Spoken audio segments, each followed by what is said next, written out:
On this show, we like to talk to the biggest stars, and not only the biggest stars, but the most attractive stars. And we've got one of those for you today. Amy Nuttall, how are you? Oh, good morning. Thank you very much. It's really nice to talk to you. I'll tell you why, because you're my dream date. And I know an ugly fat bloke like me would never get anywhere close to you, but this is why you're fabulous. Because you're a great actress. You've got an amazing body. But this is where it comes into its own with me. You can sing and dance. That's my dream lady. Oh, that's hilarious. Why, thanks very much. That's no, it's true. Flattering. I saw you in My Fair Lady, and then you're in Guys and Dolls, which I didn't see you in, and now you're in Boeing. I am. You've been all over the place, really, haven't you? I know. I've kept myself quite busy. I've been very lucky, yeah. How does it differ between something like My Fair Lady and Boeing then? Oh my God, it's so different. Well, this is my first play and it's a farce. I don't know if you know anything about Boeing. It's really good fun. It's extreme. I found this job extremely nerve-wracking compared to musical theatre because you can't hide behind the music and the band and if for some reason your singing voice is awful, you can work more on your acting or whatever, which is always an awful thing to say, but with acting and just no music and a straight play like this, it's it was terrifying during my first week, and also working alongside the caliber of acting that I'm working with at the moment as well. It was very nerve-wracking for me, but I'm thoroughly enjoying playing this. It's so much fun. I apologise in advance that I haven't seen this show yet, although I will come and see it in the next couple of weeks. I have walked past the theatre, though. I walked past the theatre the other week. So, oh, did you? So I've now got a full understanding of the show. For those who don't know anything about Boeing, what's it about then? Basically, it's about an architect in Paris who's having an affair with 3 different air hostesses, one being German, one being Italian, and one being American. I'm the American. And basically, none of these air hostesses know about each other, and due to aeroplanes upgrading and what have you and getting faster, they all end up in the apartment in Paris at the same time, and there's doors banging and shutting, and one girl's in the bathroom, one girl's in the spare room, one girl's in the bedroom, the other, between him and his friend and his housemaid, they're trying to keep them from each other so they don't meet each other. So it just gets even more nerve-wracking as the play goes on. So I truly love farce. I think it is one of the greatest things we do in theatre in this country, and we can do it better than anyone else. The French can't do it because they don't have a sense of humour. The Americans don't get irony, so they can't do it. But there's something great in British theatre about farce. And of course, it's so true, isn't it? Because every steward or stewardess that you talk to, they've all got stories, and it is a sexy job, although it's not as glamorous as it once was. Well, I know, and because it's set in the 60s as well, it's amazing. Like, they had to be under a certain weight and look a certain way, and the makeup, the hair, I mean, it was full on. I mean, you don't get that nowadays when you go on an aeroplane, do you, really? No, you don't, especially if you're in cattle class. Do you turn left now when you get on the plane, or are you still turning right? No, I turn right, absolutely. Ugh. It's ridiculous how much you have to spend to turn left. So a lady like you can't even get an upgrade? No. You can't flop out your My Fair Lady CV or anything. That doesn't impress anyone. I wouldn't dream of doing that anyway. I'd be far too embarrassed. There's a lot of people less well known than you who try it, trust me. Well, good luck to them. Anyway, let's talk about your career on TV, because a lot of people will know you from Emmerdale. That's right. That's not easy, is it? There's no fun being in a show like that. You work very hard.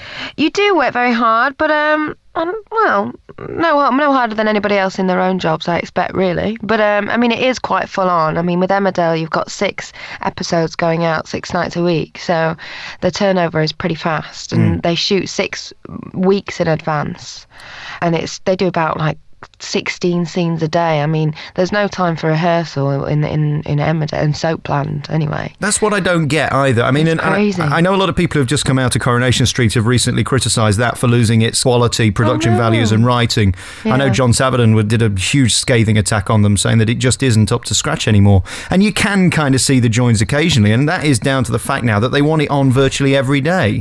Do you think it loses something? Because, I mean, you kind of take it for granted, don't you, when it's on every day? Well, I probably shouldn't say this, but I think so. I mean, from a viewing perspective, I wouldn't want to be watching something and get involved in a storyline and then have to get back, rush home to watch it the next day and the next. I mean, it's too much, isn't it, really?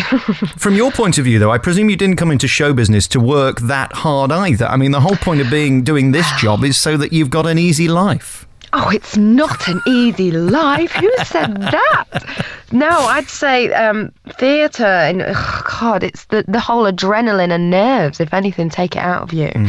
You know, but and the buzz afterwards is so huge. It takes you ages to kind of come down and fall asleep. So, and at the moment we're going through a cast change because I joined the original cast of Boeing, and they've just left, and now we've got Neil Stuke, Dune McKeekan, Adrian Dunbar, Patricia Hodge, and Elena Roger.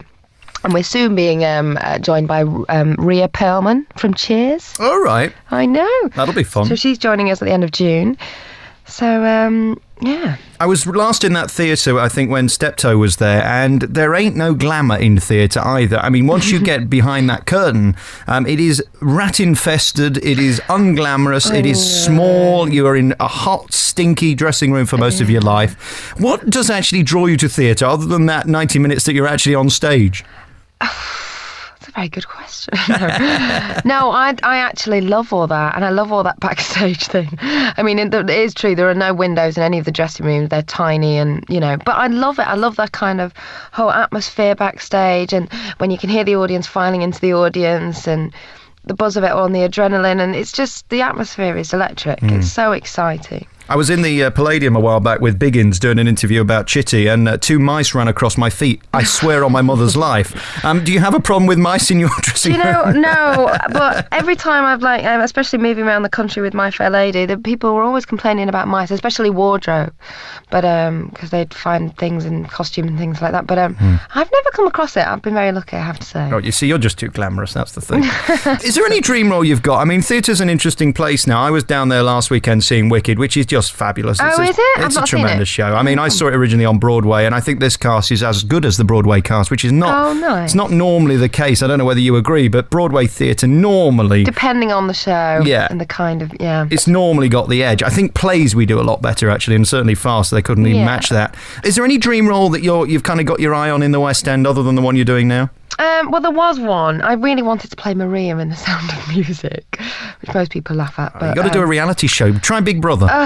No way. But then, of course, they wanted to go down that route with the TV programme, so I didn't really have a chance to be seen anyway. So, at your level, would that be professional suicide? Because I know the guy who was in Phantom is now doing the Joseph thing. How would it work for somebody of your calibre? Is that just a no-no? Well, it's up to the individual. I think I probably could do it if I wanted to, but I mean, there's just no. From a personal point of view, it's just a no way situation. I wouldn't put myself through that because it could be kiss of death. You know, you could go on television to do your audition, and you might, some days you have a bad day, and you might do a bad audition, and then that might kill your career. Exactly.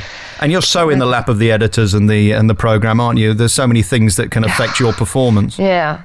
It's just that's not the route I would choose to go down. You've done some of the biggest shows. I mean, Guys and Dolls and My Fair Lady are 2 kind of anthemic shows with big roles that you've played. Presuming that you're not going to get the role that Connie's doing in Sound of Music, is there anything else that you could get? Oh, God, I don't know the answer to that, do I? Every time I get a job, it's always a big surprise. I'm the same. Every day I come in and I'm not fired. It's amazing to me. Don't say that. Oh, God. To be honest, I mean, I've done like 3 theatre jobs on the trot now, and it'd be nice to kind of maybe break back into television, because it's been over 2 years since I left Emmerdale.